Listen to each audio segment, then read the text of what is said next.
conduce a la sociedad humana. Noten ustedes aquí que todo conjunto de seres vivos son sociedades, las cuales serán sociedades naturales, y la nuestra sería una sociedad humana. Nuestra manera de enfocar el asunto también es diferente. Para nosotros la sociedad es solamente la formada por hombres, o sea, por personas. Lo que los animales forman no son sociedades, sino sistemas multiindividuales. Los hombres formamos un sistema supraindividual. Supraindividual significa un sistema de muchos individuos organizados por una clase de información. Y esa clase de información es información social. Entonces imaginemos que hace unos 100.000, unos 70.000 años, los seres humanos dieron origen a esta sociedad, en el sentido de que inventaron la información social. Pero una vez que existe la información social, esta información organiza a todo el mundo, a todos los seres humanos, y los transforma en seres sociales.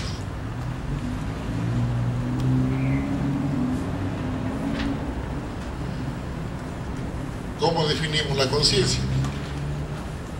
Por lo que hemos dicho, la conciencia quedará definida como toda la información social, toda la cantidad de información social que ha sido codificada en el neocórtex cerebral en información psíquica.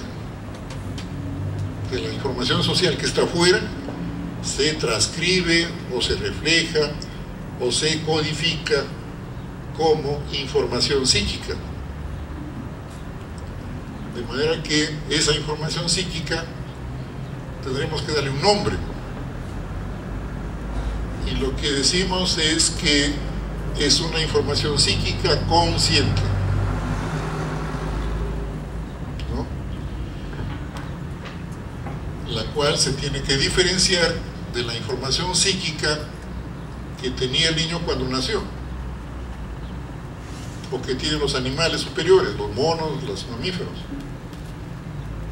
La información psíquica de los mamíferos es información psíquica inconsciente. Por lo tanto, nosotros tenemos dos clases de información psíquica: una inconsciente, que ya vino con nuestro cerebro al momento de nacer, y otra que se forma en el curso de la vida de uno, que es la información psíquica consciente. Y por lo tanto, resumimos lo dicho en una definición de personalidad, que prácticamente lo he venido diciendo. Solamente reafirmamos la idea de que personalidad es cada individuo social, o sea, cada uno de nosotros que tiene una conciencia que se formó, empezó a formarse a partir de una célula que estuvo formada por el óvulo y el espermatozoide. El óvulo de la madre, el espermatozoide del padre, dieron origen a una célula. Ahí empezó a formarse la personalidad. De tal manera que hasta los 9 meses nos formamos como una personalidad con información psíquica inconsciente, y luego tendremos que reestructurarnos, reorganizarnos por la información social que vamos incorporando en el cerebro. De tal manera que cada uno de nosotros se ha formado como personalidad a partir de sus células, pero a base de la información social que la hemos incorporado desde que hemos nacido hasta este momento.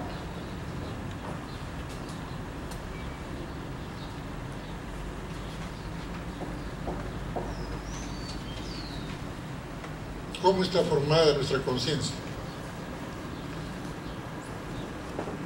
como hemos visto, ya la conciencia no es darse cuenta. Lo que estamos diciendo es que todos los seres vivos se dan cuenta de sus alrededores. Y cada ser vivo se da cuenta con la información que tiene. Una hormiga no tiene información psíquica, por ejemplo, tiene información neural, tiene sistema nervioso. Y cuando se da cuenta es por medio de la información de su sistema nervioso. Acérquense a una hormiguita, le acerca un hilo, un pelito, y lo hacen que desvíe su camino y se vaya por otro lado.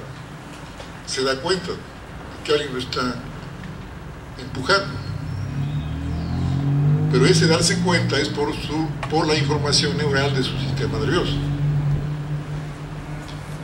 Un ratón, apenas lo vemos, se asusta. Se da cuenta que estamos allí, que lo estamos amenazando, ¿no? Ese animalito se da cuenta por medio de la información psíquica inconsciente que tiene en su cerebrito. El chimpancé se da cuenta de que lo amenazan o que hay una culebra por ahí, que hay otros animales que están dando vueltas por allá. Entonces se dan cuenta de todo y empiezan a jugar entre ellos porque se dan cuenta que están con sus congéneres.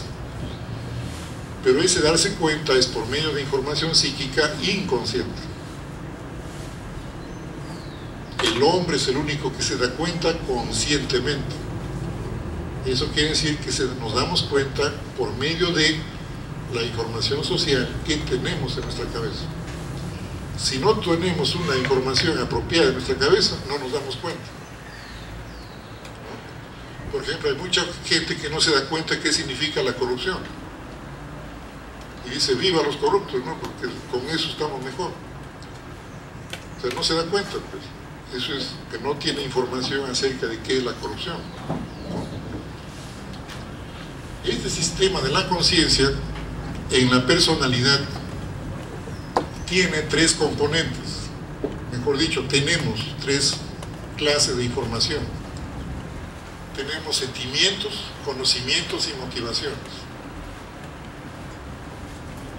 Cada tipo de información psíquica consciente determina la formación de cada componente de la personalidad. La conciencia es tripartita, el cerebro es tripartito, el individuo es tripartito. Nuestra conciencia tiene tres componentes: sentimientos, conocimientos y motivaciones. Por lo tanto, como individuos, como personalidades, tenemos también tres componentes. Tenemos temperamento, intelecto y carácter. Y eso es inevitable, no podemos dejar de serlo.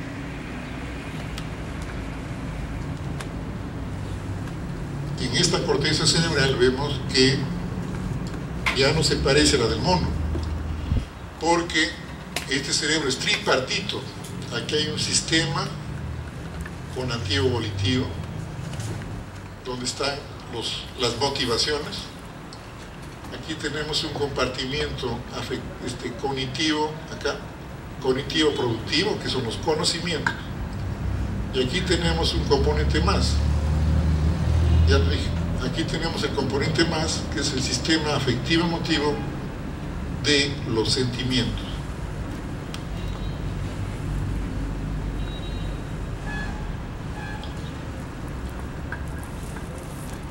Todo esto que he dicho sobre el cerebro, la conciencia, seguramente que está como una concepción teórica, ¿no?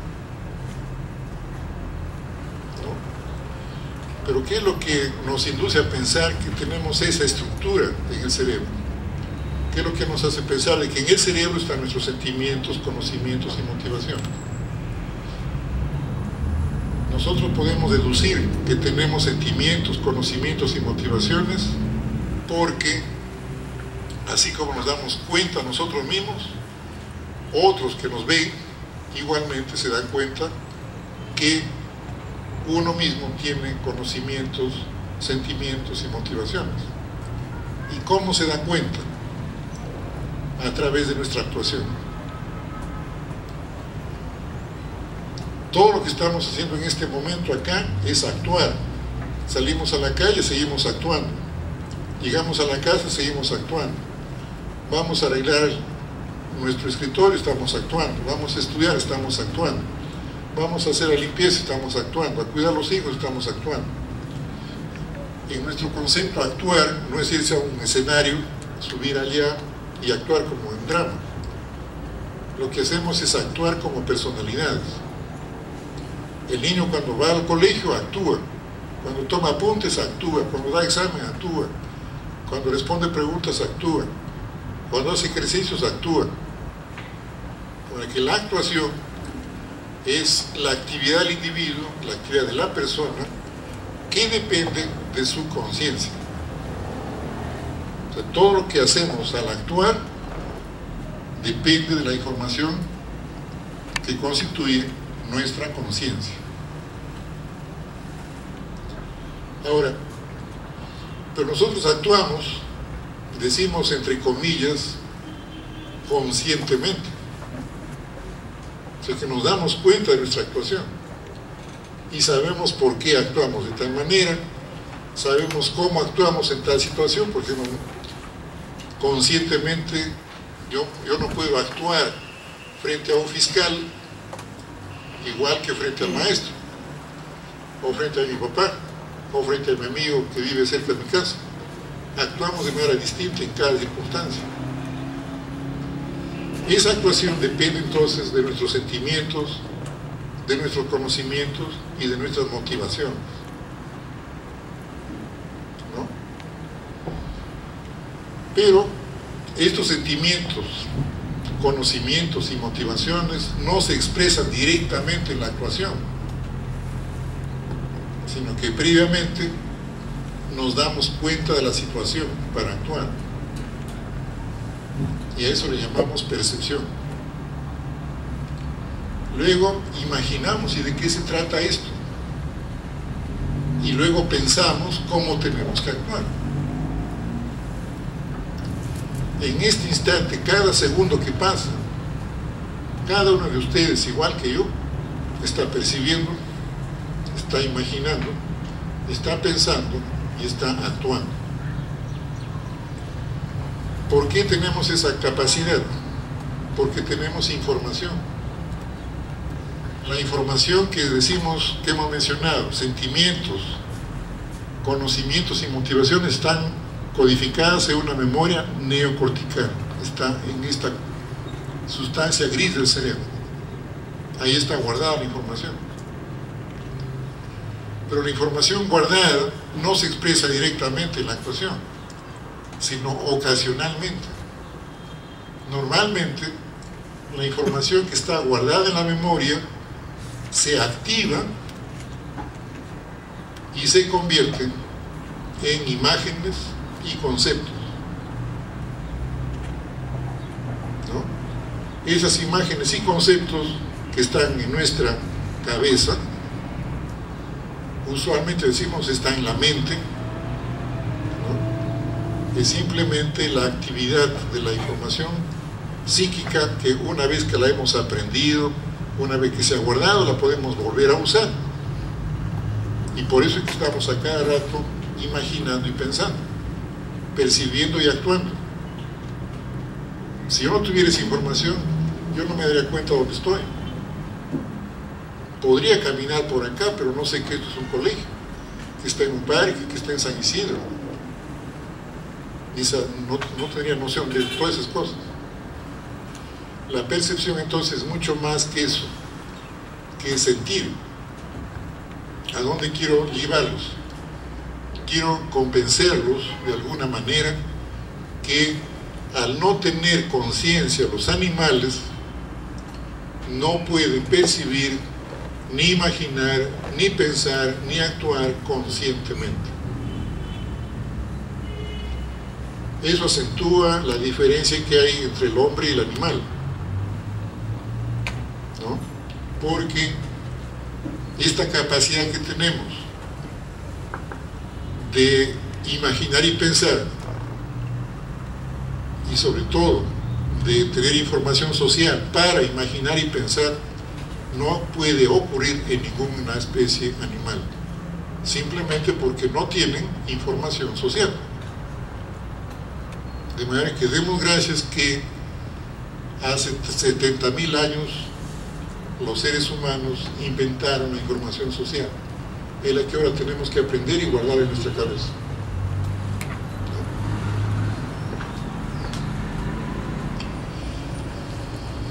Tenemos que terminar esta parte con una aplicación de lo que hemos dicho en la explicación del desarrollo del niño, de cómo transformamos todas estas ideas que las hemos discutido, las hemos presentado, en un marco teórico que sirva justamente al educador.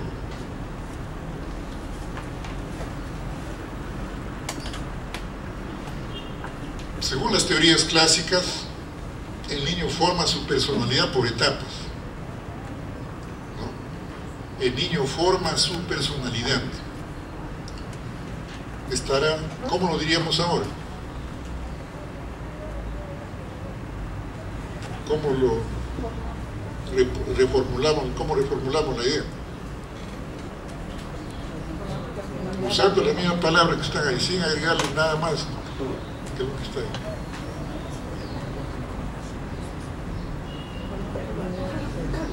Permanentemente. Se va transformando en personalidad por etapas. Entonces, el niño se forma como personalidad por etapas, o se transforma en personalidad en etapas. Un recuerdo muy sencillo del sistema nervioso. Primero, aquí el primer huevo fecundado en el vientre materno, luego tiene 3 capitas, aquí 2, aquí 3, luego se forma el tubo neural, las vesículas cerebrales, crecen las vesículas cerebrales y el niño nace con su cerebro. Esa figurita nada más para recordar esto de que el desarrollo de la personalidad está íntimamente ligado al desarrollo del sistema nervioso. Si no, no tendríamos por qué hablar de neurociencia. La formación de la personalidad no depende del corazón, ni del hígado, ni del estómago, depende del sistema nervioso fundamentalmente. Pero noten ustedes mis contradicciones, ¿no? Igual diríamos, para formarse como personalidad se necesita un corazón, si no, sin corazón, ¿cómo se transformaría en personalidad? ¿No? Un niño que padece del corazón ya no se forma como personalidad completa como cualquier otro niño. O sea que el individuo total siempre está presente. Lo que estoy recalcando aquí es la importancia del sistema nervioso y la determinación de la personalidad. Aquí, para aumentar más la figurita, a los 25 días, este es el sistema nervioso así, a los 35 días, 40 días, a los 2 meses, y hay 2 hemisferios cerebrales muy pequeñitos, medirán pues menos de medio centímetro. Luego va creciendo a los 3 meses en que el niño ya empieza a moverse, a patear en el vientre materno. A los 5 meses y a los 9 meses el cerebro se parece al cerebro del primate, pero es un cerebro ya humanizado, ya tiene genes distintos al primate, ya no es los genes del mono, que ese cerebro es humano y ya nace con una estructura lista para codificar información social.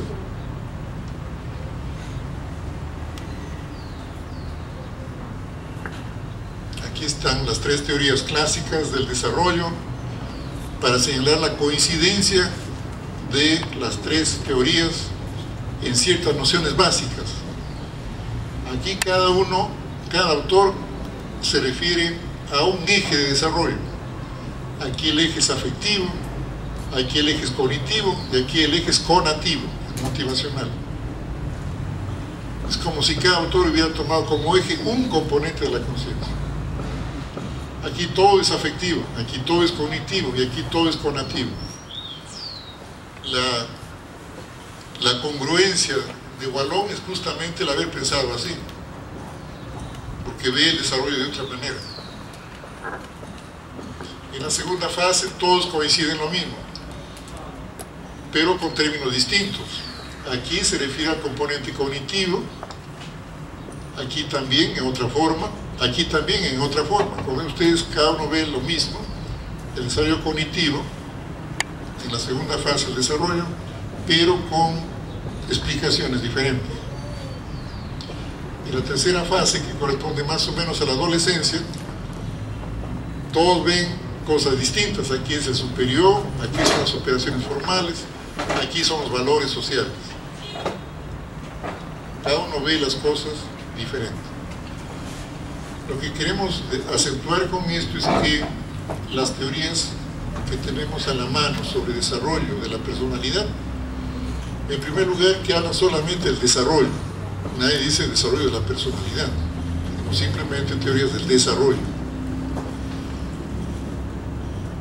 En segundo lugar, de las 60 teorías que hay sobre desarrollo, todas acentúan solamente un eje. Aquí vemos claramente cada eje en cada autor. Nosotros hablamos más específicamente de desarrollo formativo de la personalidad, no el desarrollo, sino desarrollo en que se forma la personalidad. O mejor sería decir, periodo en que se forma una personalidad. Desarrollo es todo el proceso de vida, desde la concepción hasta la muerte. Por eso distinguimos desarrollo formativo, desarrollo estable, desarrollo involutivo. Porque el anciano no involuciona solamente, también sigue desarrollándose. Siempre hay un desarrollo permanente.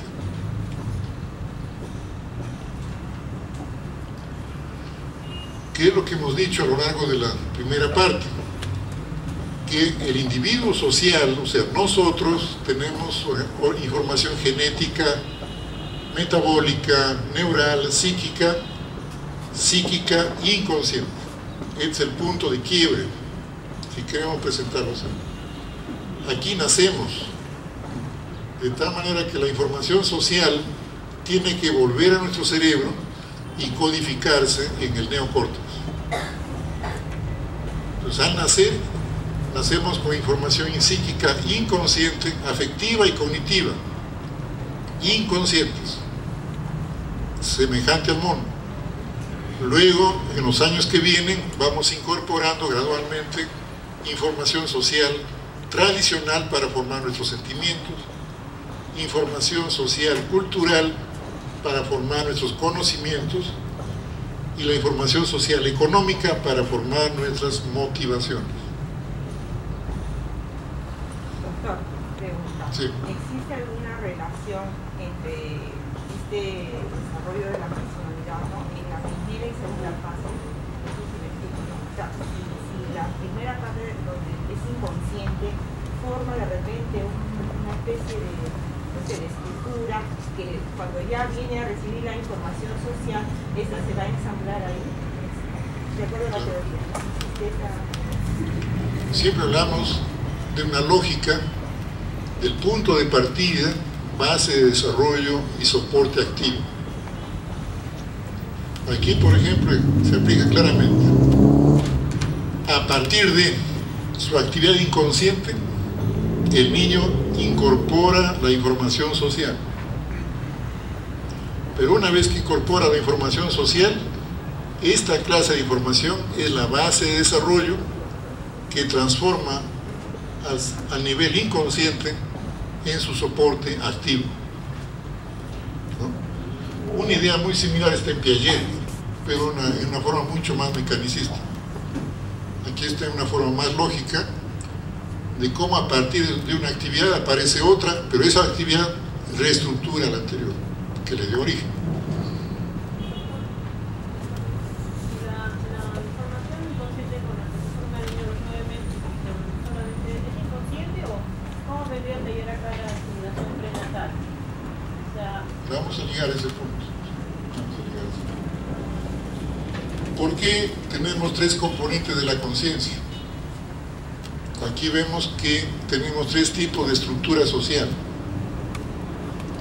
Hay una estructura primitiva, antigua y moderna. Son tres tipos de sociedad que tienen su respectiva clase de información. Aquí es tradicional, aquí es cultural y aquí es económica. Inclusive cada estructura social tiene su propio principio moral. El pueblo primitivo es solidario. La sociedad antigua clama por libertad. La sociedad moderna clama por justicia. Si no, no hubieran tantas huelgas clamando justicia.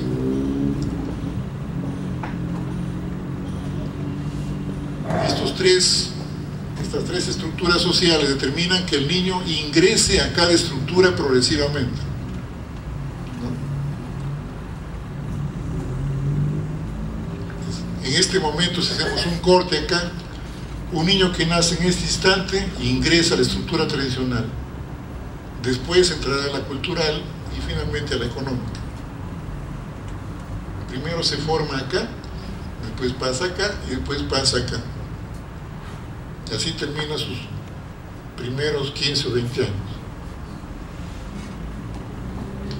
En cada estructura forma sus sentimientos y su temperamento, luego forma sus conocimientos y su intelecto, y en la tercera forma sus motivaciones y su carácter.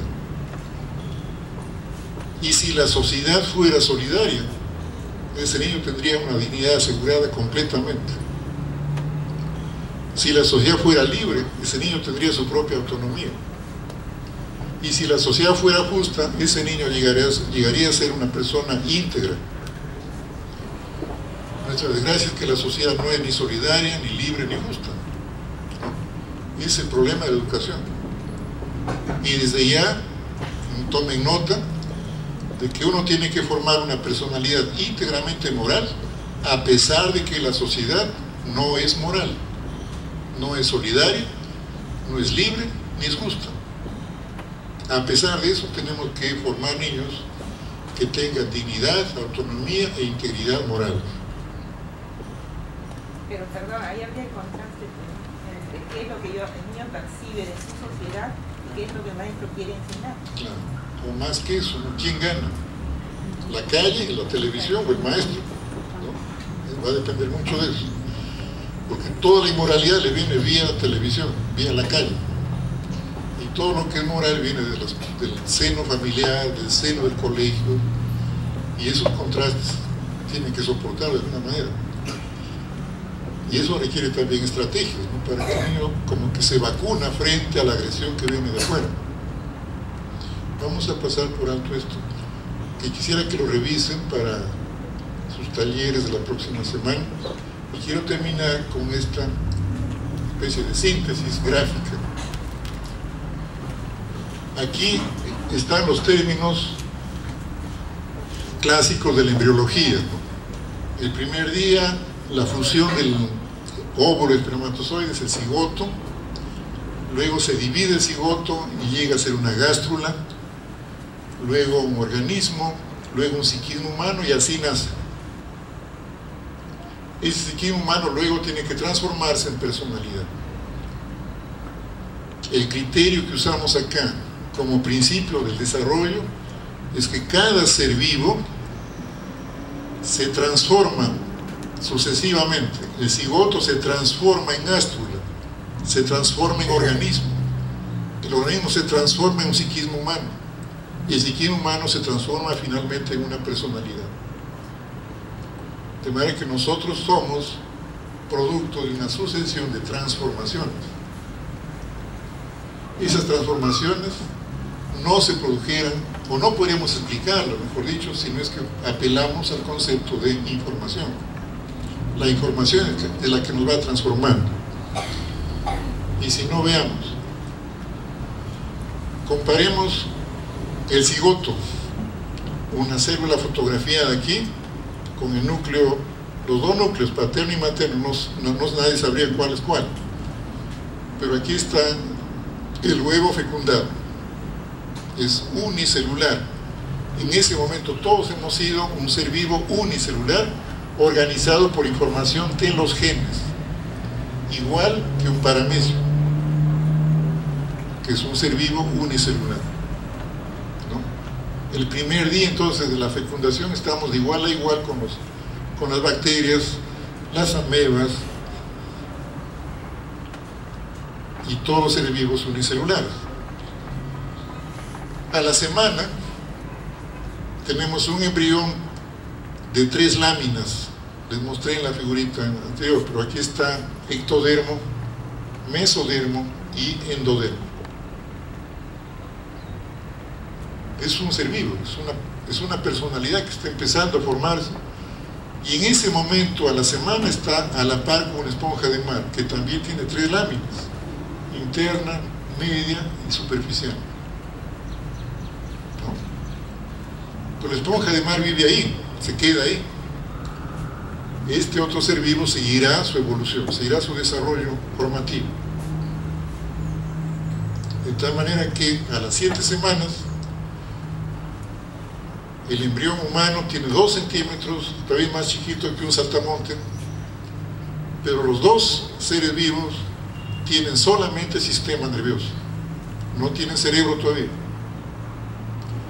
El niño empieza a moverse, a patalear y a hacer una serie de piruetas en el vientre de su madre. El saltamonte ya está volando, está caminando, está apareándose, etc., está comiendo, y ahí se queda. Pero hasta ese momento el ser humano está a la par del saltamonte, de un invertebrado, solo con sistema nervioso, o sea, solo con información neural, información de neurona. Pero al momento de nacer y en los primeros meses nos encontramos a la par del primate. Este primate tiene un cerebro con información psíquica inconsciente. Este niño tiene un cerebro con información psíquica inconsciente. Así nacieron los dos. Por eso es que organizan su actividad a base de información psíquica inconsciente. Coge su ramita, mira la mano, que mira la mano acá, bien parecida. Los dos cogen igual. Pero noten ustedes que no es cuestión de que este tiene pelo y el otro no tiene pelo. Eso sería lo de menos. Lo que vamos a destacar acá es la historia que hay, repito, la historia que hay en esta ramita y la historia que hay en esta cucharita. Noten la diferencia. Para ustedes, ¿dónde está la diferencia principal entre la ramita y la cucharita? ¿En qué está la diferencia principal? El producto, ¿no? Así elaborado la cuchara.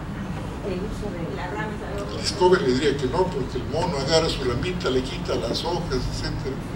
Le pone un poquito de saliva para que se peguen ahí, para que la prepara, la elabora también.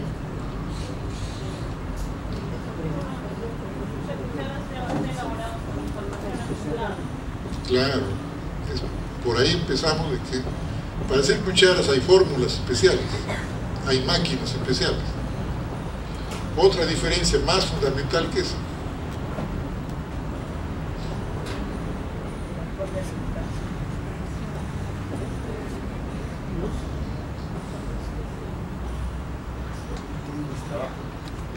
Es lo que hemos dicho, es la información como producto del trabajo también, pero es producto de un trabajo, también es otra manera de ver lo mismo.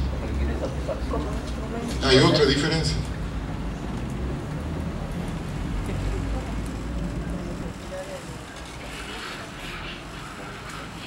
Otra diferencia. Suspendemos el seminario si no me dan otra diferencia.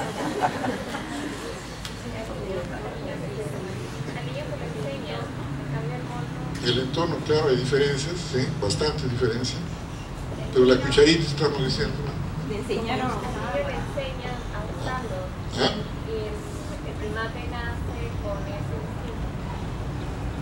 En cambio, el niño le No, enseñan a usarlo. porque hasta ahí todavía los dos están haciendo intentos por aprender, la agarra la cucharita.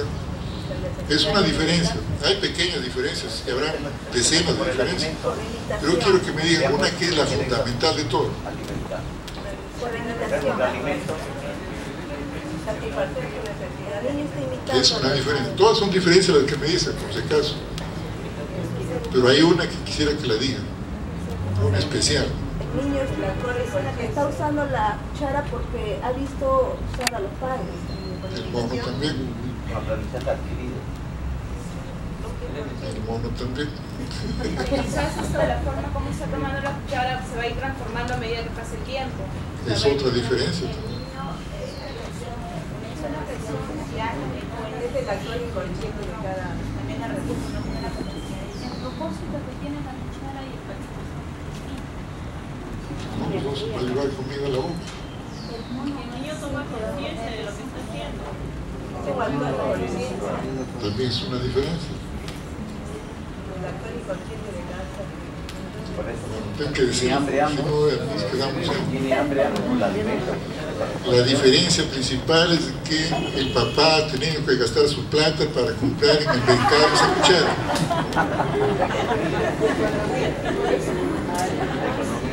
Siempre creemos que el dinero es lo más denigrante que hay, no hay que tocar. El mercado tampoco. Pero eso es lo fundamental en la vida del niño. El ambiente que está ahí cuesta un montón de plata. Este ambiente de acá no cuesta nada. No ha comprado su terrenito, el mono, nada, ni su arbolito, ni su ramito. Bueno, para terminar ya, el mono se queda como mono y el niño este tiene que desarrollarse como personalidad. Tiene que pasar por relaciones tradicionales de la familia, la comunidad, el vecindario, la parentela. Luego tiene que ir al colegio y luego tiene que aprender a trabajar. No sé si leen acá, quiero ser como tú, le dice a su papá, en lo que era WOM, era la propaganda de WOM. Papá, quiero ser como tú, le dice, el día del padre. Pero para que sea como su papá, tiene que aprender.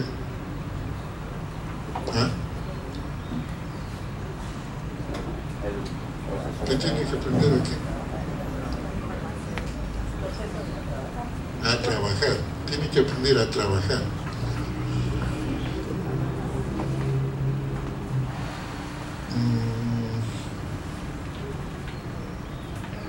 Vamos a enfatizar en esto de que en los esquemas que hay sobre desarrollo se dan criterios cronológicos. De tal año a tal año es la infancia, de tal año a tal año la niñez, etcétera, etcétera. Y todo el mundo se cruza, no saben qué año termina cada cosa. Como las edades varían tanto de una cultura a otra, es que vamos a definir solamente por lo que sucede en la conciencia del niño en esa etapa. En la infancia se forma el componente afectivo de la conciencia. El niño forma su estructura de sentimientos. Y así se forma el primer componente de su personalidad, su temperamento.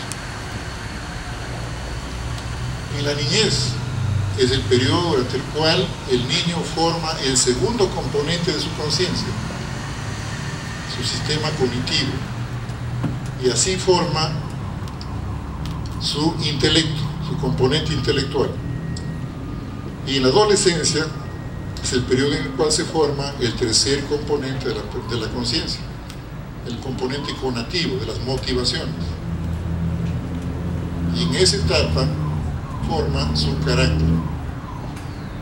¿Cuánto tiempo demora cada uno? Va a depender completamente de condiciones sociales, sobre todo económicas. Un niño puede ser ya una personalidad con los tres componentes a los 12, 14 años, cuando empieza a contribuir al sostenimiento de la familia en su casa. ¿No? Otro puede ser un parásito hasta los 30 años y sigue siendo el jovencito, el hijo de la familia, sigue siendo un niño, como el niño bohito. En resumen, entonces, esto también quiero que lo revisen ya en la ciencia, en su casa. Tenemos estos 2 días, sábado y domingo, para revisar todo esto, le rogaríamos, le estoy transmitiendo la idea de los organizadores de que en la siguiente semana lo que digamos el día anterior tiene que aplicarse ya en este taller en grupos, de tal manera que vamos a tomarnos un descanso y en la segunda parte, que es más corta, habrá tiempo para hacer preguntas y vayan ustedes dándole vueltas al asunto y tengan su pregunta lista. Bien. Bueno, un fuerte aplauso por todos.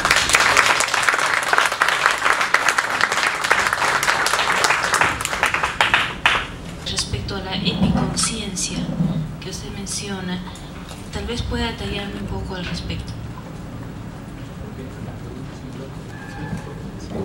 Bien, ¿alguna otra pregunta? Bien, aquí.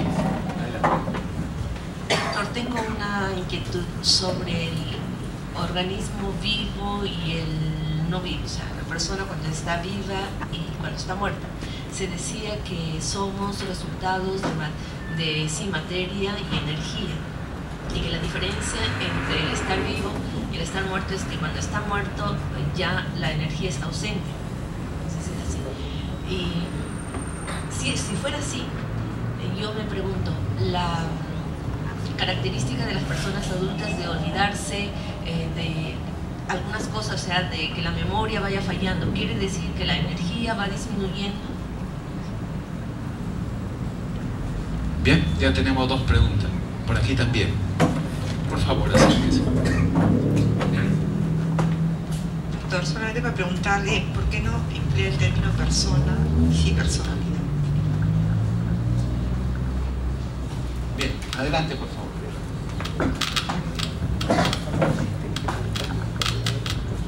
Buenas noches. La pregunta más que nada era referida, de repente hubo una pregunta que iba por el tema, era sobre el doble mensaje que recibe el niño por parte de lo que debería ser la cuestión social, o sea, la información que le da la sociedad sobre cómo deberían ser las cosas, y la información que también recibe de la sociedad, pero de su experiencia propia, ¿no? O sea, a través de su biografía, de lo que aprende. Lo que realmente, por ejemplo, se reproduce esta cuestión de la violencia de repente, ¿no? La agresividad, la forma de hacerlo entender de repente en casa con violencia, con castigos, y supuestamente la otra información que vendría a recibir de la escuela, que es otra información que dice que uno tiene que aprender de una forma distinta, ¿no? O sea, en la escuela de repente algunos docentes, profesores aplican otras técnicas, pero en casa, para que él aprenda, aplican otras técnicas. Entonces como que hay un doble mensaje, un doble discurso, y qué tanto eso afecta al desarrollo de la personalidad, ¿no? Por aquí creo que teníamos.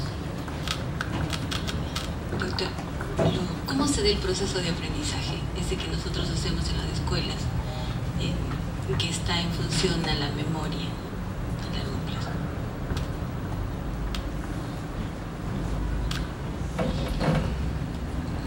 Voy a abusar un poquito de ustedes cuando les diga que lo que han preguntado, la respuesta viene en la siguiente clase, o el martes o el miércoles, está incluida dentro de otro contexto.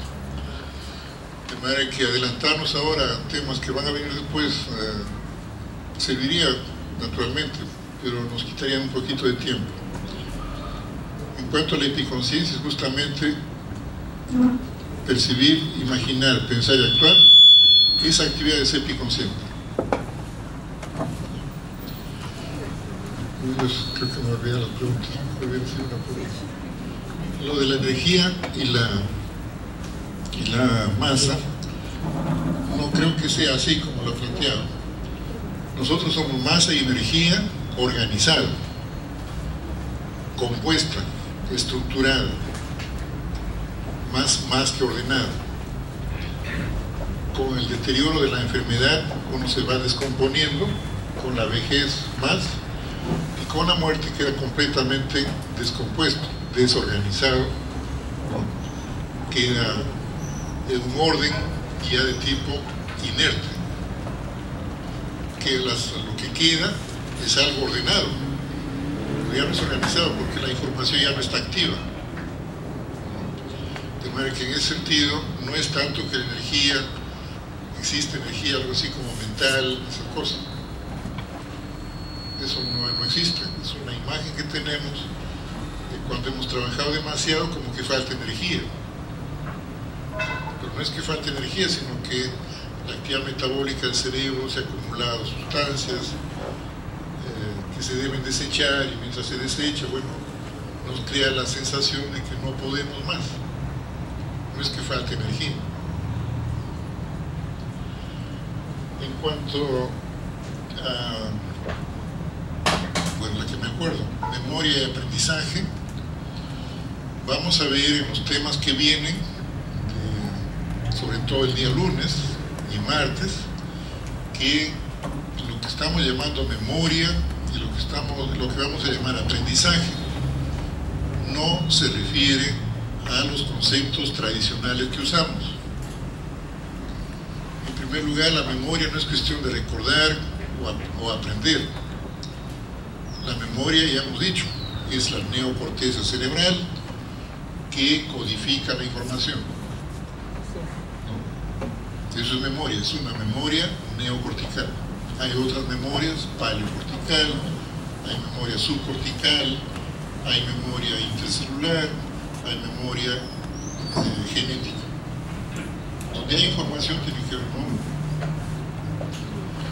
Aprendizaje es tomar más información o cambiar la configuración de la información que ya tenemos. Pero note una diferencia. Los animales no aprenden información porque no tienen información afuera. Por eso es que se condicionan los animales, se configuran de otra manera. La información que ya tienen desde que nacen cambia de configuración, se adapta al ambiente, pero no aprenden nada. El hombre es el único que aprende la información de la sociedad, la aprende y la guarda en su cerebro, en su memoria neocortical. De manera que el aprendizaje se da en una situación social donde la información que está afuera en el libro va a ser guardada en la memoria cerebral. En ese sentido, los hombres somos los únicos que aprendemos nueva información. Si por ejemplo me dicen ha salido un nuevo libro sobre la teoría del caos, yo no sé, que el caos simplemente es algo como el tráfico, no tengo ni idea de otro caos. Por ahí me dicen, no, el caos está en el universo, es así, así. Esa información que está en el libro, bueno, la aprendí, pero es nueva información. Se me dicen respetar a los mayores, es una regla que debes realizar en tu vida, bueno, tengo que aprenderla. El niño hace eso, ¿no? Aprende la regla de saludar a su mayor. Si no se le enseña, no la aprende. Entonces el hombre es el único que aprende información porque existe información fuera de él. Si no hubiera fuera de la información, no aprendería nada, solamente se condicionaría. Hubo una cuarta pregunta, la tuya creo que fue sobre el doble mensaje que recibe el niño. El tema lo veo ligeramente distinto a como lo he planteado. El doble mensaje tiene que ver con la doble moral. La doble moral nos dice que lo que es bueno para uno es malo para el otro. Para el empresario lo bueno es tener más plata. Bueno, cuando le reclaman la plata, para él el bueno es bueno para el que reclama, pero es malo para el que da la suelta la plata. En ese caso hay una doble moral. Igual pasa con el sistema educativo y el niño. Si el niño recibe un tipo de información en su casa y en el sistema educativo se le da otra clase de información, bueno, hay un doble mensaje. Y ese doble mensaje tiene implicancias morales, por eso es parte de esa contradicción de cómo la moral se realiza en el niño. El ejemplo más corriente de los papás que nos quejamos, ¿dónde se malogró mi hijo? Si uno le enseñaba eso, nadie le enseñaba en la casa, por ejemplo, a decir lisuras. Pero en la calle lo aprende rápido. Entonces, esas contradicciones entre la sociedad y el individuo son las que se expresan o generan esta doble moral. Lo que se enseña en el colegio es una cosa, lo que enseña en la televisión es otra. A veces se complementan, pero generalmente se contradicen. Los objetivos son diferentes. Doctor, lo que yo pregunté por el término persona, personalidad. Sí. Hay una cuestión de que el concepto de persona es como el concepto de cuerpo. Por ejemplo, hay teorías acerca de la corporeidad. Es una teoría acerca del cuerpo. Pero tiene otra connotación, de que es un atributo del individuo, su corporeidad. Lo social es una cosa, la sociedad es el concepto que tenemos acerca de esa cosa. De manera que cuando hablamos, por ejemplo, de la moralidad, es diferente al concepto de lo moral, ¿no? De lo sustantivo, ¿no? Y la moralidad es lo abstracto. Las teorías científicas tienden a usar conceptos abstractos.